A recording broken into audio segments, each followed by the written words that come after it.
সম্মানিত এলাকাবাসী, পর্যায়ে আপনাদের সম্মুখে মানবতার মুক্তির সনদ মহাগ্রন্থ আল কুরআন থেকে অত্যন্ত মহামূল্যবান নসিহত পেশ করবেন যুব সমাজের আয়োজন সুনিষ্ঠবাসী তরুণ বক্তা বিশিষ্ট আলিম দ্বীন হযরত মাওলানা মুফতি তুফাইল আহমদ কামরান সাহেব।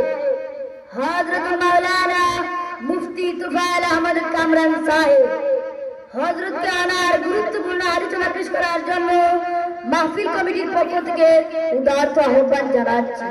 আইয়ুহাল হাযিরুন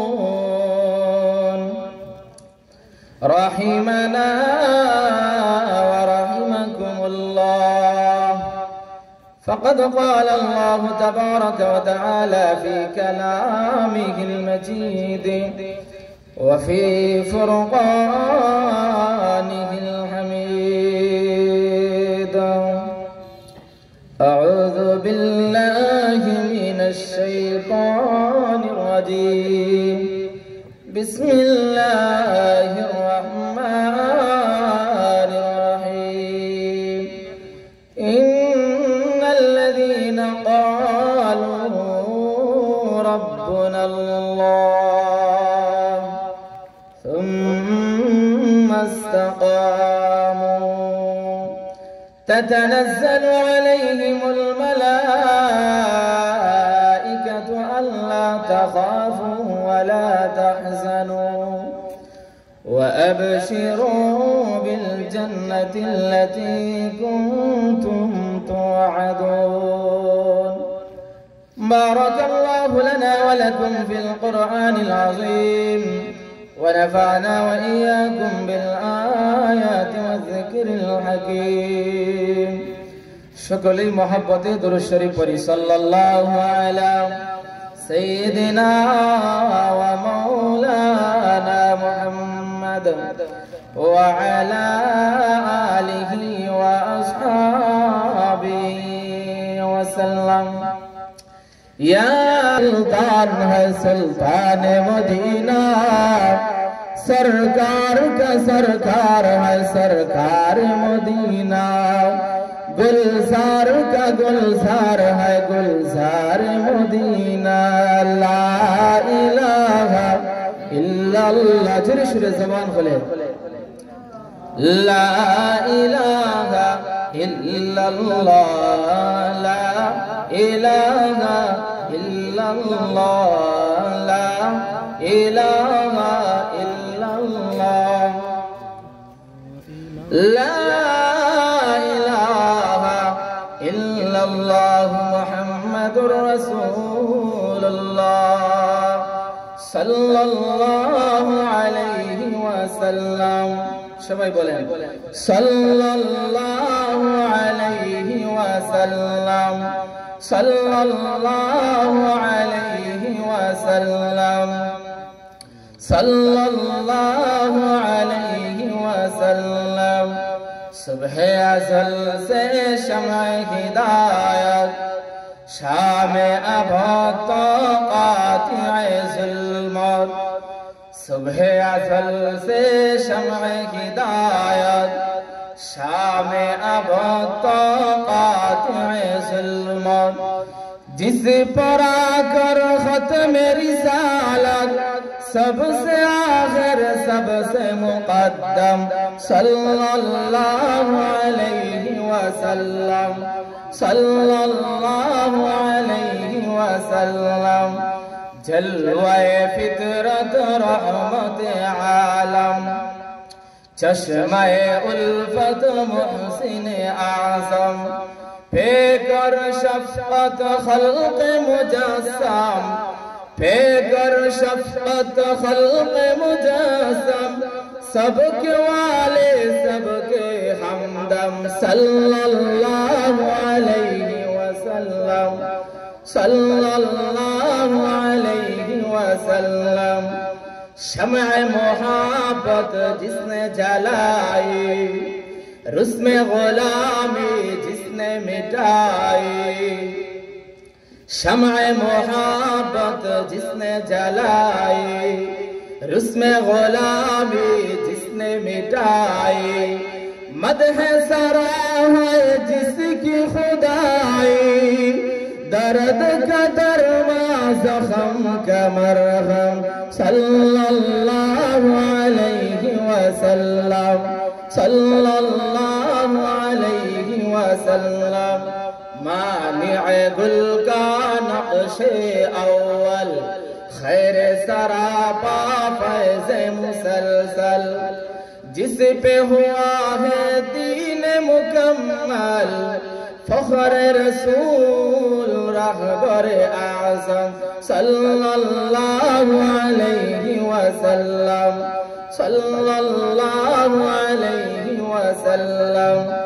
नक्श है जिसका रोशन रोशन, खुशबू जिसका गुलशन गुलशन, अक्स है जिसका दर्पण दर्पण, मेहर तबा नैयर आज़म सल्लल्लाहु अलैहि वसल्लम, सल्लल्लाहु अलैहि वसल्लम।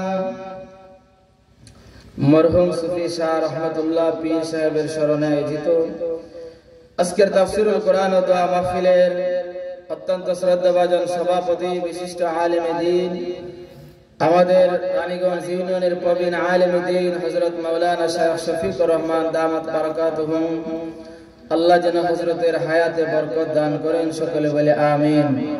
দিগর হযরত উলামায়ে কেরাম, মুরব্বিয়ানে আযম, পর্দার অন্তরালে অবস্থানরত অত্যন্ত শ্রদ্ধা মা ও বোনেরা, আসুন সকলে মিলে মহান আল্লাহ রাব্বুল আলামিনের দরবারে কালিমাতুশ শুকর আদায় করি, যিনি আমাদেরকে এই চার দেয়ালের ভিতরে উলামায়ে কেরামের সুহবতে, আল্লাহ ওয়ালাদের মজলিসে আমাদেরকে আল্লাহ রাব্বুল আলামিন কোরআনুল কারীমের আহ্বানে আসবার বসবার সুযোগ করে দিয়েছেন।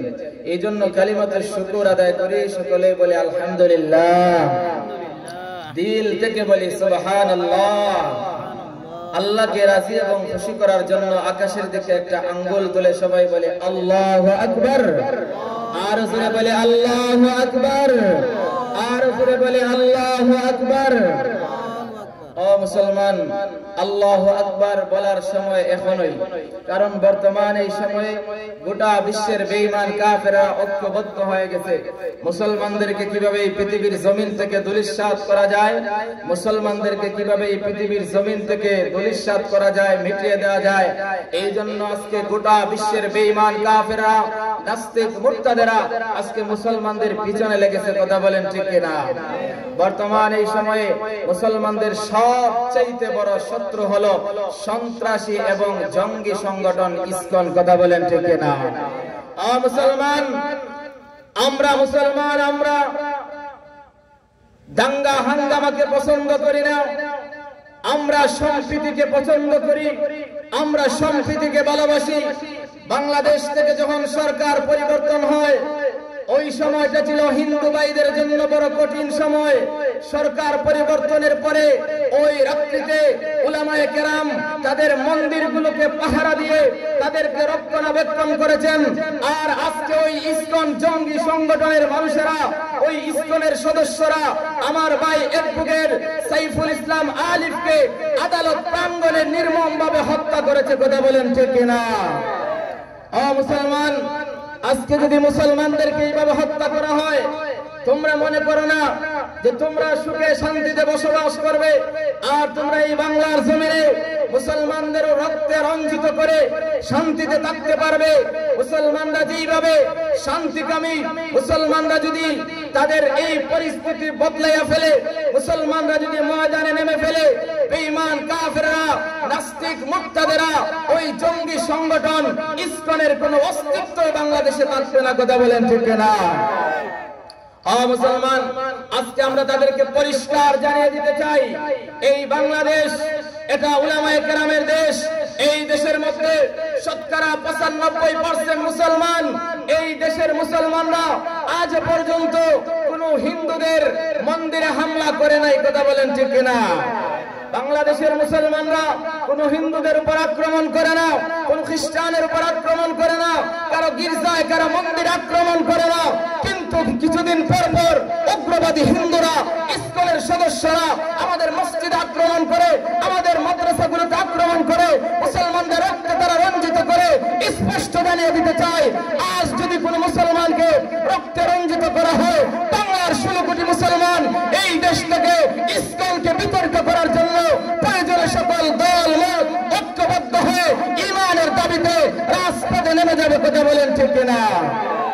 তোমরা মনে করেছো আমরা দলে দলে বিভক্ত, কেউ আলিয়া আর কেউ কওমি, কেউ আওয়ামী লীগ আর কেউ বিএনপি আর কেউ জাতীয় পার্টি, এগুলো দিয়ে তোমরা আমাদের মধ্যে বিভেদ মনে করেছো।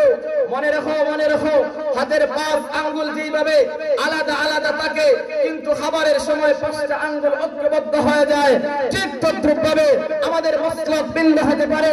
কেউ ফুলতলির অনুসারী হতে পারি, কেউ শায়েখে কাদিয়ার অনুসারী হতে পারি, কেউ আওয়ামী লীগের উত্তরসূরি হতে পারি, কেউ বিএনপি করতে পারে, কেউ জাতীয় পার্টি করতে পারে, কিন্তু আমরা সবাই কালেমা পড়েছি, আমরা সবাই ঈমান এনেছি, আমরা কালেমাওয়ালা মুসলমান, এক সুতায় বাঁধা। অতএব কালেমার ক্ষেত্রে, ঈমানের ক্ষেত্রে আমরা সবাই ঐক্যবদ্ধ হয়ে বেঈমান কাফেরদের বিরুদ্ধে আমরা সবাই ঐক্যবদ্ধ আওয়াজ তুলব। কথা বলেন ঠিক কিনা? তারা মনে করেছে যে আমাদের বিভক্তিকে সুযোগ কাজে লাগিয়ে তারা এই দেশের মধ্যে মুসলমানদেরকে নিধন করবে। এত সহজ না, কারণ এই দেশ মুসলমানের দেশ। কথা বলেন ঠিক কিনা? তোমরা এই দেশের মধ্যে বসবাস করতেছো, সরকারি সুযোগ সুবিধা তোমরা ভোগ করতেছো, আমরা কোনোদিন বাধা দেই নাই। আজকে যদি স্কুলের দিকে লক্ষ্য করা হয়, প্রাইমারিতে তোমাদের চাকরি, হাই স্কুলে তোমাদের চাকরি, ভার্সিটিতে তোমাদের চাকরি, একেবারে জারুদার চকিদার থেকে নিয়ে সংসদ পর্যন্ত প্রতিটা সেক্টরে হিন্দুরা চাকরি করতেছে, সুযোগ ভোগ করতেছে।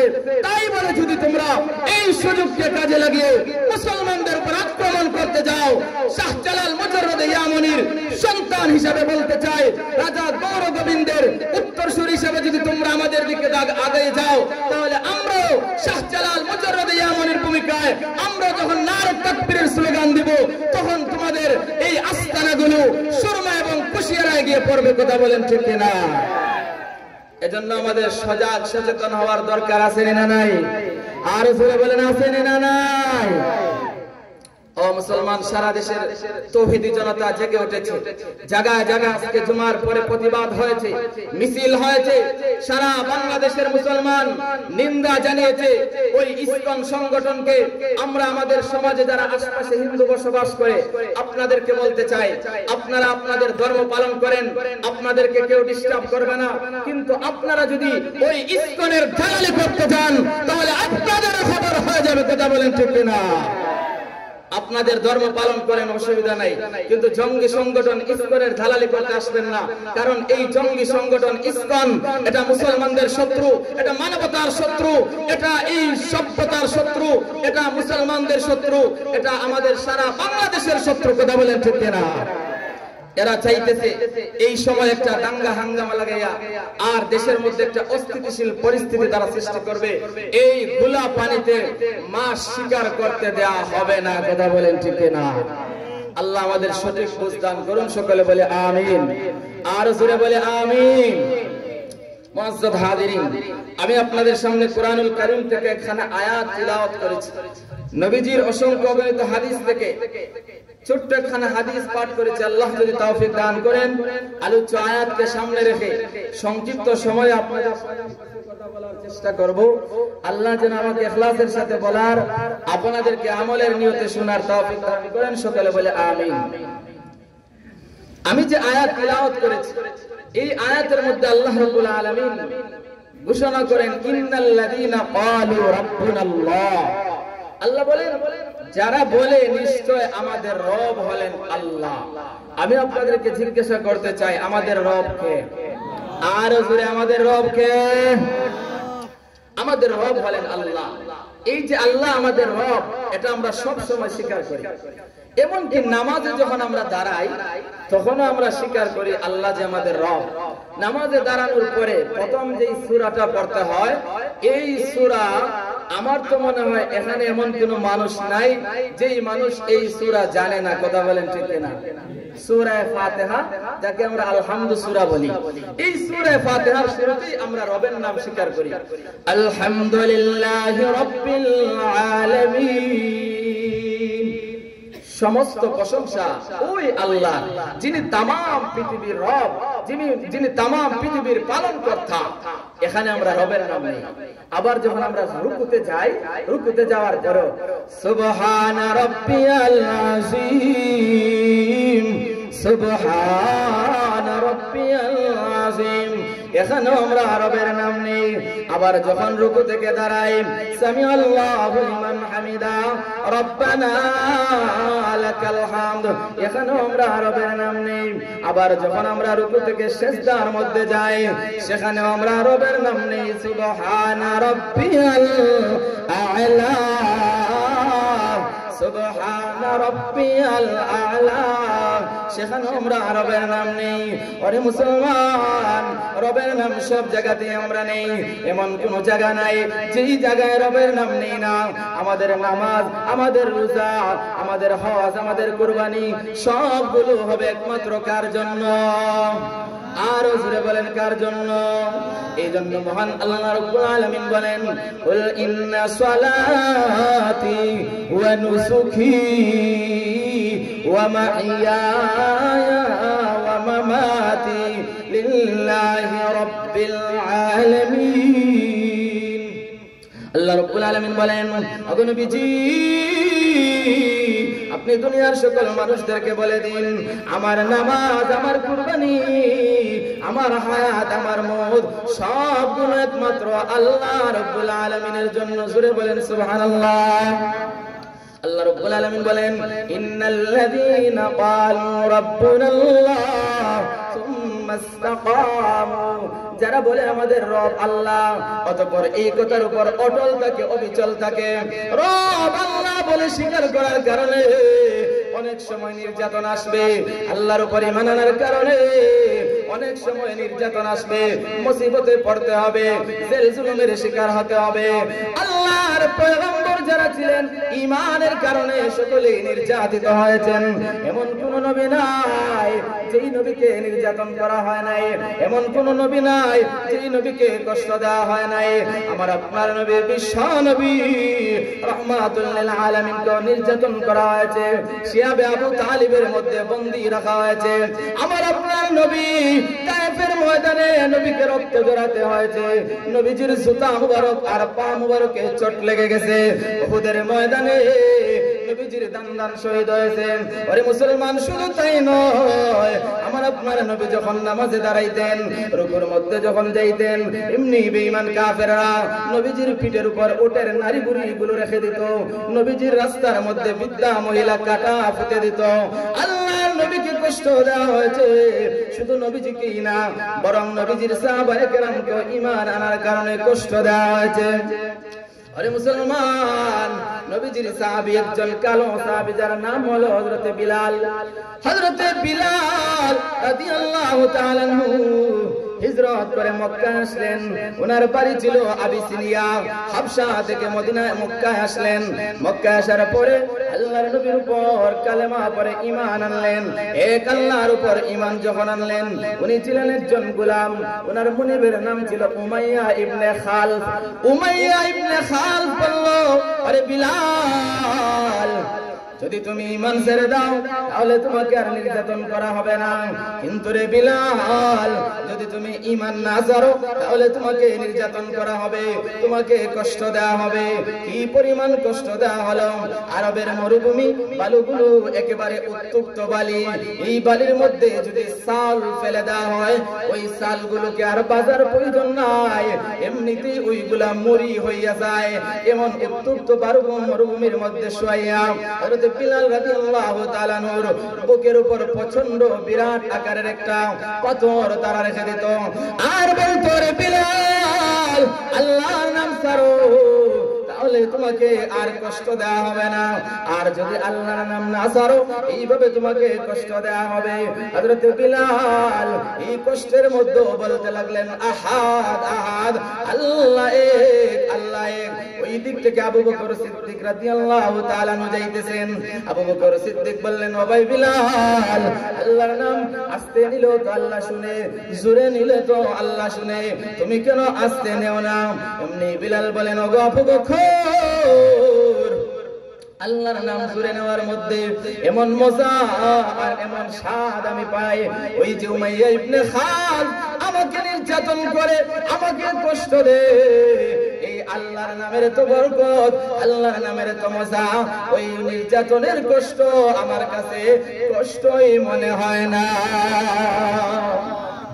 আমার পানের ভাইরা, হযরত আবু বকর সিদ্দিক রাদিয়াল্লাহু তাআলা আনহু শেষ পর্যন্ত বিলাল রাদিয়াল্লাহু তাআলা আনহুকে আযাদ করে দিলেন। আযাদ করে দিলেন, উনি ক্রয় করে আযাদ করে দিলেন। হযরত আবু বকর সিদ্দিক রাদিয়াল্লাহু তাআলা আনহু বিলাল রাদিয়াল্লাহু তাআলা আনহুকে দাওয়াত দিয়ে কালেমা পড়াইছিলেন।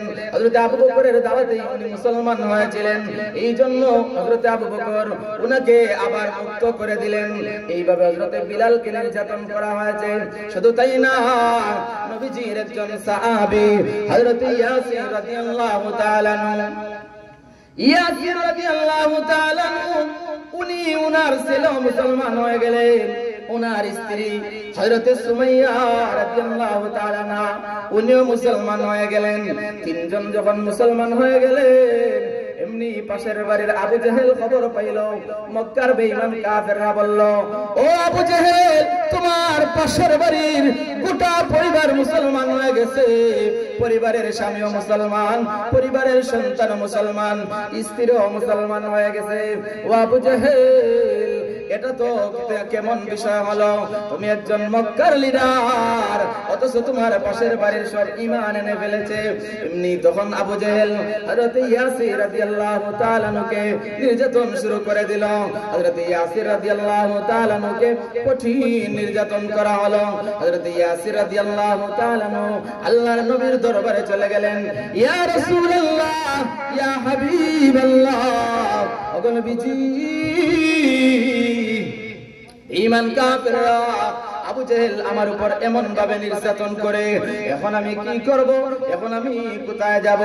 আল্লাহর নবী আয়াত তিলাওয়াত করলেন, আল্লাহু ওয়ালিয়ুল্লাযীনা আমানু। ও ইয়াসির, ঈমানদারদের বন্ধু হলেন আল্লাহ, ঈমানদারদের মাওলা হলেন আল্লাহ, ঈমানদারদের অভিভাবক হলেন আল্লাহ। হাসবুনাল্লাহু ওয়া নি'মাল ওয়াকিল, নি'মাল মাওলা ওয়া নি'মান নাসির। আরে মুসলমান, কঠিন বিপদে যদি কোনো ঈমানদার পড়ে যায়, কোনো ঈমানদার যদি সারা দুনিয়ার মানুষের বিরুদ্ধে, কোনো সারা দুনিয়ার মানুষ যদি কোনো ঈমানদারদের বিরুদ্ধে চলে যায়, আর আল্লাহ যদি তার সাথে থাকে, ওই ঈমানদারের কোনো টেনশন নাই। কথা বলেন ঠিক কিনা? सारे दुनिया हो मुखालिफ, कुछ नहीं नक़्सन है, डर नहीं है, गम नहीं है, जब खुदा रहमान है।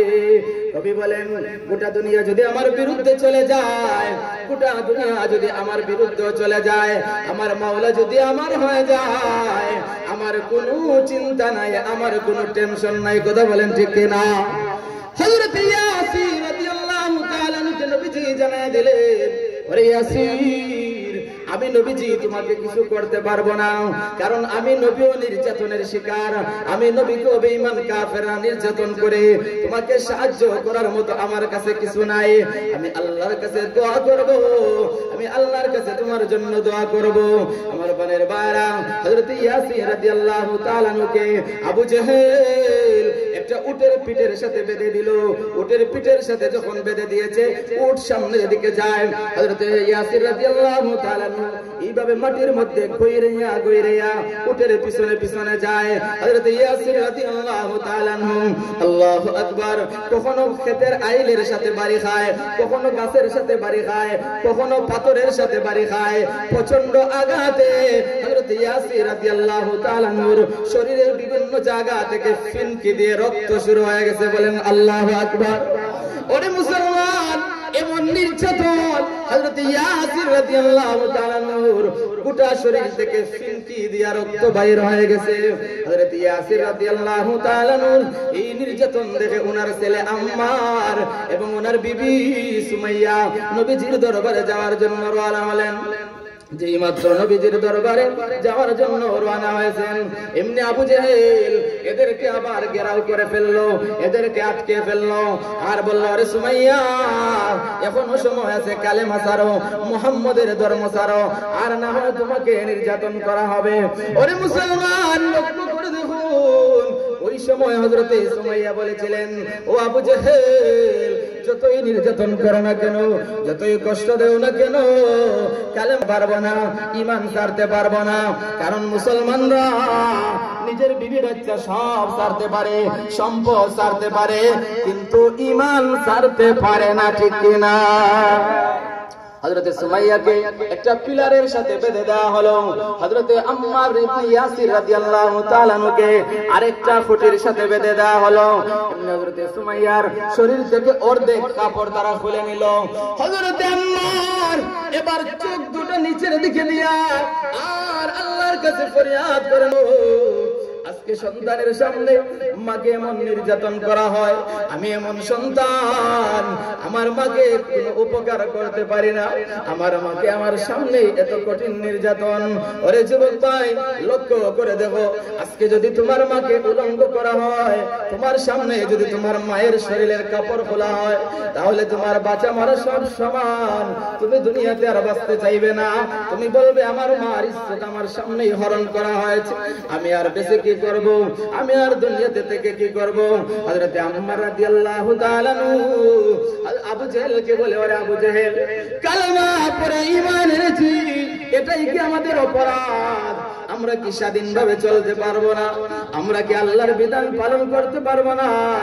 কেন আমাদের উপর এমন নির্যাতন? আবু জেহেল বলল, হ্যাঁ, কালেমা পড়ার কারণে তোমাদের উপর এমন নির্যাতন। এখনো সময় আছে, কালেমা ছাড়ো, মুহাম্মদের ধর্ম ছাড়ো। আমার বোনের ভাইরা, এক পর্যায়ে হযরতে সুমাইয়াকে সারা উলঙ্গ করে ফেলা হলো। সুরে বলেন নাউযুবিল্লাহ, নাউযুবিল্লাহি মিন যালিক। হযরতে সুমাইয়া রাদিয়াল্লাহু তাআলা কে সারা শরীর উলঙ্গ করে এবার হযরতে আম্মার রাদিয়াল্লাহু তাআলা হাউমাউ করে কান্না শুরু করে দিয়েছেন। ওগো,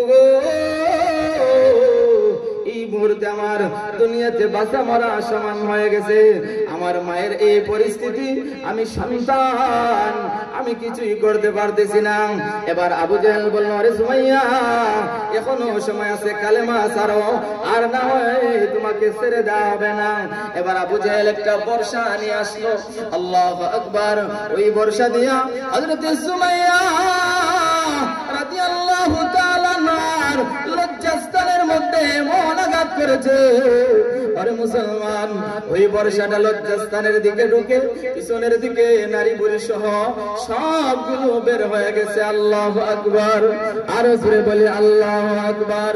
হযরতে সুমাইয়া রাদিয়াল্লাহু তাআলা আনহা কিছুক্ষণের মধ্যে শাহাদাত বরণ করেছেন, শাহাদাতের অমৃত সুধা পান করেছেন। উনি হলেন ইসলামের প্রথম শহীদ মহিলা। ওনার আগে আর কোনো মহিলা শহীদ হয় নাই। হযরতে সুমাইয়াকে একমাত্র এমন নির্যাতন করা হয়েছে ঈমানের উপর অবিচল থাকার কারণে। কথা বলেন ঠিক কিনা? এই জন্য আল্লাহ বলেন, ইন্নাল্লাযীনা ক্বালু রাব্বুনাল্লাহ সুম্মা ইসতাকামু। আল্লাহ বলেন, যারা বলবে আমাদের রব আল্লাহ, আর এর উপর অটল অবিচল থাকবে, বিনিময়ে তাকে যদি জান দিতে হয় জান দিবে, যদি মাল দিতে হয় মাল দিবে, এরপরও ঈমান দিবে না। কথা বলেন ঠিক না? কারণ ঈমান এটা মুসলমানদের সবচেয়ে বড় দামি সম্পদ। যত দামি সম্পদ হয় এই দামি সম্পদের প্রতি মানুষের লোভও বেশি হয়, কথা বলেন ঠিক কিনা? স্বর্ণ রূপা দামি সম্পদ, এজন্য চুর ডাকাতের ভয় বেশি, সিন্ধুকে রাখতে হয়, সংরক্ষণে রাখতে হয়। ঈমান এটা দামি সম্পদ, এই জন্য বেঈমান কাফেররা মুসলমানদের ঈমান লুণ্ঠন করার জন্য সব সময় পায়তারা করে, কারণ ঈমান যদি তারা নিতে পারে তাহলেই তারা সফল, কথা বলেন ঠিক কিনা? এই জন্য আমাদের সচেতন থাকতে হবে, আমাদের সতর্ক থাকতে হবে। আয় কওমে মুসলমান খবরদার খবরদার, আয় কওমে মুসলমান খবরদার খবরদার, এ वक्त न गफलत का हो होशियार, हो होशियार, ए वक्त न गफलत का हो होशियार, हो होशियार। तो मर्द मुसलमान हो, तो मर्द मुसलमान, एक हाथ में तलवार है, एक हाथ में कुरान, एक हाथ में तलवार है, एक हाथ में कुरान। बाजू तेरा तौहीद की कुव्वत से कवी है, इस्लाम तेरा दीस है और मुस्तफवी है, इस्लाम तेरा दीस है और मुस्तफवी है। दुनिया को है उस महदी बरहक के जरूर हो, जिसकी निगाह ज़लज़लाए आलम अफ़कार, हो जिसकी निगाह ज़लज़लाए आलम अफ़कार। सुरे बोलें अल्लाहु अकबर, और सुरे बोलें तो जिक्र करें ला इलाहा इल्लल्लाह। सुरे सुरे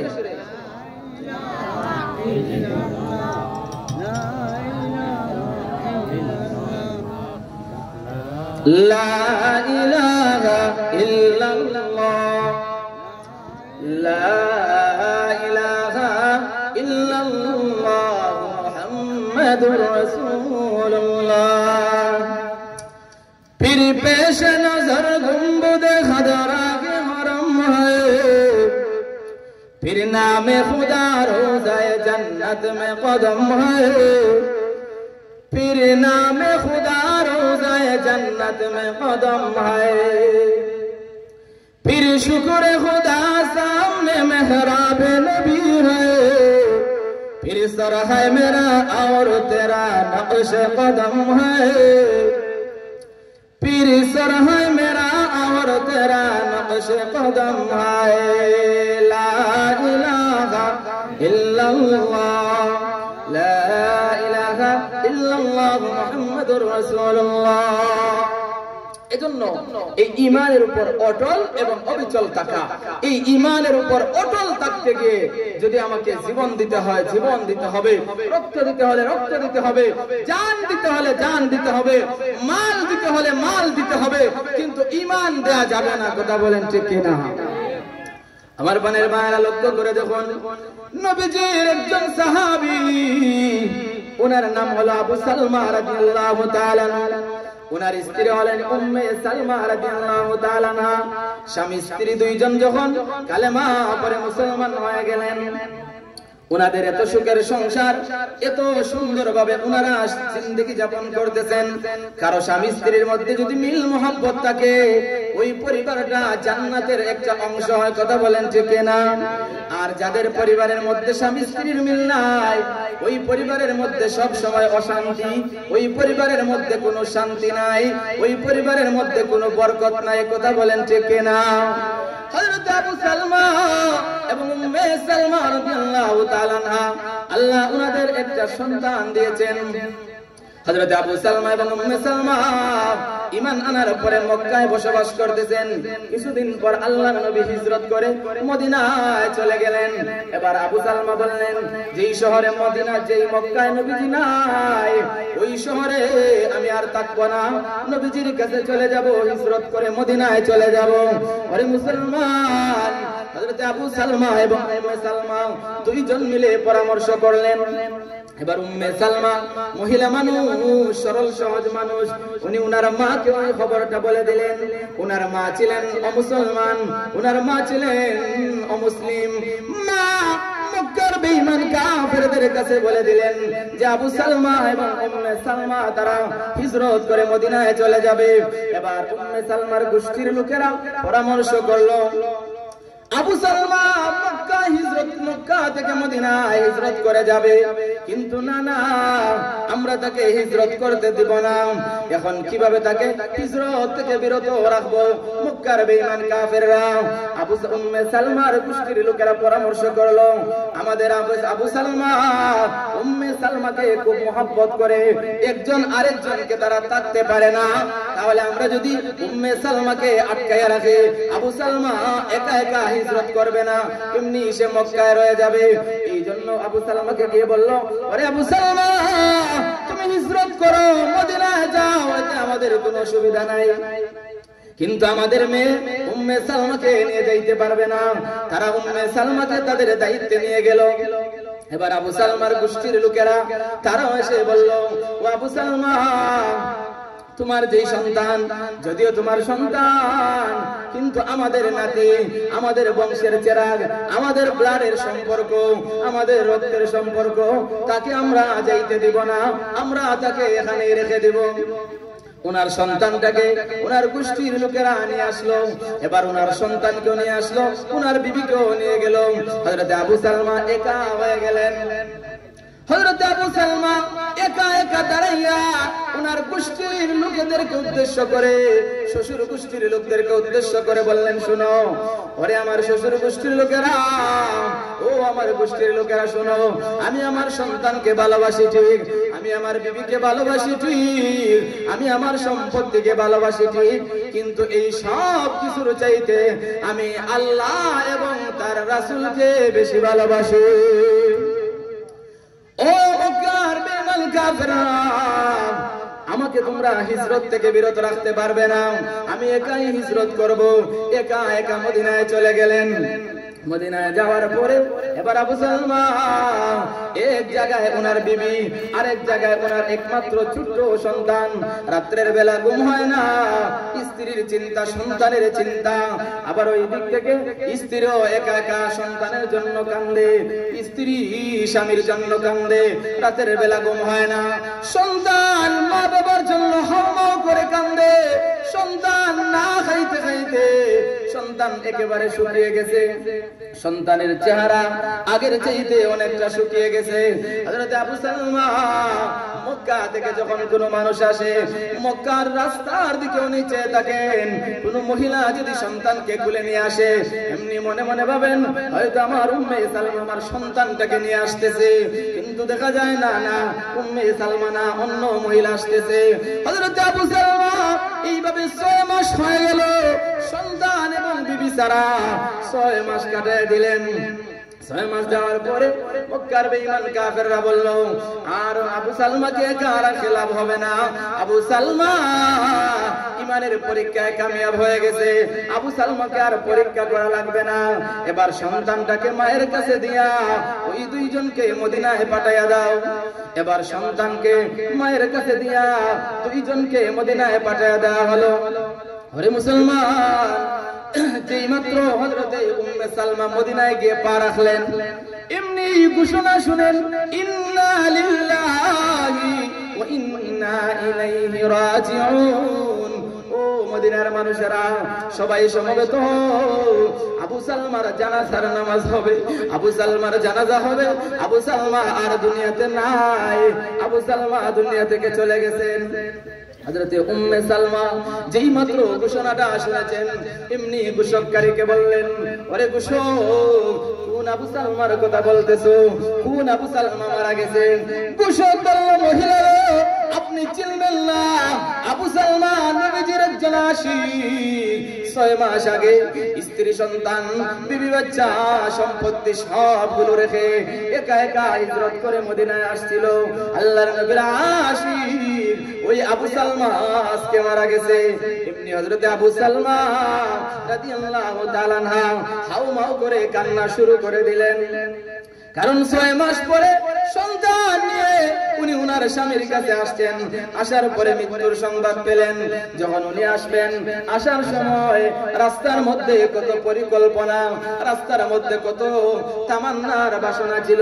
আমি মদিনায় যাব, মদিনায় যাওয়ার পরে আবু সালমা আমাকে চিনবে না, আমি বুরকা খুলবো না, আমি চেহারা ঢেকে রাখবো। চেহারা ঢেকে আমি পিছনের দিকে গিয়া আবু সালমার চোখ আমি ধরবো, চোখের মধ্যে ধরে বলবো, রে আবু সালমা কে আমি, বলো তো আমাকে চিনো কিনা। এমন তামান্না, এমন আকাঙ্ক্ষা নিয়ে মদিনাতে গিয়েছিলেন উনার স্বামীর সাথে দেখা হবে। কিন্তু না না, স্বামী দুনিয়াতে আর নাই। স্বামীর কাছে গিয়ে বললেন, স্বামী গো, হয়তো আপনি অভিমান করে চলে গেছেন। আল্লাহর কসম করে বলি, আমি এমনি এমনি আসি নাই, আমি তো আসতে চেয়েছিলাম, আমি তো আসতে চেয়েছিলাম, কিন্তু আমার গোষ্ঠীর লোকের আমাকে আসতে দেয় নাই। 6 মাস পরা আমি আপনার চিন্তায়, সন্তানের চিন্তায় কান্না করতে করতে আমার অবস্থা একেবারে নাজেহাল। ওগো স্বামী, আপনার চোখটা খুলে দেখেন, যে সন্তানকে ছোট রেখে এসেছিলেন 6 মাসের ব্যবধানে আপনার সন্তানকে নিয়ে এসেছি, আপনার আদরের দুলাল, আপনার কুলের সন্তানটাকে নিয়ে এসেছি। চোখটা একটু খুলেন, আপনার সন্তানের চেহারাটা একটু দেখেন। কিন্তু না না, আবু সালমার চোখ জীবনের জন্য বন্ধ হয়ে গেছে। আবু সালমার চোখ আর কখনো খুলবে না। এমনি আবু সালমা কাঁদতেছেন, আমি এখন কার কাছে যাব? মদিনার কাউকে আমি চিনি না, কে আমার লালন পালন করবে? আমার এই সন্তানকে কে ভরণ পোষণ করবে? আমি এখন কোথায় থাকবো? এমনি আল্লাহর নবী সাহাবীদেরকে জানায় দিলেন, ও সাহাবায়ে কেরাম, উম্মে সালামাকে গিয়ে বলো, উম্মে সালামার চিন্তা করতে হবে না, আমি বিশ্ব নবীজি উম্মে সালামার দায়িত্ব গ্রহণ করে নিলাম। मौला मेरा आका मेरा रहमत का नबी है, ताजदार मदीना है तुम अरबी है, ताजदार मदीना है तुम अरबी है, खिलकत में मिली किसको हाली नसबी है, मक्की मदनी हाशिमी मुत्तलबी है, मक्की मदनी हाशिमी मुत्तलबी है, पाकीज़ा तरो शहर से बड़ी जन्नत फिरदौस, आराम गहे खाकिरा सोले अरबी है, आराम गहे खाकिरा सोले अरबी है। আবু সালমা রাদিয়াল্লাহু তাআলা দুনিয়া থেকে চলে গেলেন, জানাজা হয়ে গেল। আল্লাহর নবী আবু সালমার জানাজার ইমামতি করলেন, আবু সালমাকে দাফন করলেন। এবার কিছুদিন যাওয়ার পরে আবু সালমার স্ত্রী উম্মে সালমার কাছে আল্লাহর নবী বিবাহের প্রস্তাব পাঠিয়ে দিলেন। ওগো উম্মে সালমা, আমি আল্লাহর নবী বিশ্ব নবী তোমাকে আমার বিবি বানাইতে চাই, আমার প্রিয় তোমার স্ত্রী বানাতে চাই, তুমি কি রাজি কিনা? এমনি উম্মে সালমা বললেন, আমি আমার এই ইতিম সন্তানটাকে রেখে যদি নবীজির বিবি হওয়ার জন্য আমি বিবাহ বন্ধনে রাজি হইয়া যাই, আমার সন্তানটাকে কে লালন পালন করবে? আমার সন্তানটাকে দেখাশোনা কে করবে? এই জন্য নবীর সাথে একটা চুক্তি করলেন, ওগো নবীজি আমি আপনার সাথে বিবাহে সম্মত, তবে শর্ত হলো আমার সন্তানটার দায়িত্ব আপনি নিতে হবে। আল্লাহর নবী বললেন, ওরে আবু সালমা, ওরে উম্মে সালমা, এটার জন্য কোনো চিন্তা করতে হবে না, কারণ আমি নবীজি ইয়েতিমের অভিভাবক, আমি নবীজি ইয়েতিমের মাওলা, ইয়েতিমু কাওয়ালি গোলামু কামাওলা।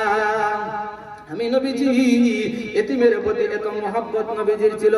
আল্লাহর নবী বলেন, কাল কিয়ামতের কঠিন ময়দানে যারা ইতিমের ভরণ পোষণ করবে, ইতিম এবং আমি নবীজি এইভাবে 2 আঙ্গুলের মধ্যে যেমন ব্যবধান, ইতিমের লালন পালনকারী এবং আমি নবীজির মধ্যে হবে এতটুকু ব্যবধান। জোরে বলেন সুবহানাল্লাহ। এই জন্য বলতেছিলাম, ইমানের কারণে, এক আল্লাহকে স্বীকার করার কারণে, আল্লাহকে রব বলে স্বীকার করার কারণে নির্যাতন আসবে, যেমন সাহাবায়ে কেরামের উপর নির্যাতন এসেছিল, এই নির্যাতনের মুখে যদি আমরা নির্যাতন সহ্য করতে পারি, আল্লাহর পক্ষ থেকে 7টা পুরস্কার রয়েছে। জোরে বলেন কয়টা? এই 7টা পুরস্কার বলে আমি আমার আলোচনা শেষের দিকে নেব। 1 নাম্বার পুরস্কার হলো আল্লাহ বলেন তাতানাজ্জালু আলাইহিমুল মালাইকা। ওই আল্লাহ ওয়ালা বান্দার মৃত্যুর সময় ফেরেশতা অবতরণ করেন। ফেরেশতাগণ এসে বলেন, ওরে আল্লাহর বান্দা, আল্লাহ তাখাফু ওয়ালা তাহজানু, তোমার কোনো ভয় নাই, তোমার কোনো চিন্তা নাই, দুনিয়াতে তোমার কোনো ভয় নাই, দুনিয়া থেকে তুমি চলে যাবে, আখিরাতেও তোমার কোনো চিন্তা নাই। আল্লাহ রাব্বুল আলামিন বলেন, নাহনু আউলিয়াউকুম ফিল হায়াতিদ দুনিয়া ওয়া ফিল আখিরাহ। ওই ফেরেশতারা বলবে, ওরে আল্লাহর বান্দা, আমরা দুনিয়াতেও তোমাদের বন্ধু ছিলাম, আখিরাতেও তোমাদের বন্ধু, কবরেও তোমাদের বন্ধু, হাসরেও তোমাদের বন্ধু, মিজানেও তোমাদের বন্ধু, ফুলসিরাতেও তোমাদের বন্ধু, জান্নাতে যাওয়ার আগ পর্যন্ত আমরা তোমাদের কাছ থেকে দূরে সরে যাব না। আল্লাহ রাব্বুল আলামিন বলেন, ওয়ালাকুম ফিহা মা তাশতাহি আনফুসুকুম ওয়ালাকুম ফিহা মা তাদউন। ওই সমস্ত ফেরেশতারা বলবে, ওরে আল্লাহর বান্দা, তোমাদের জন্য রয়েছে এমন জান্নাত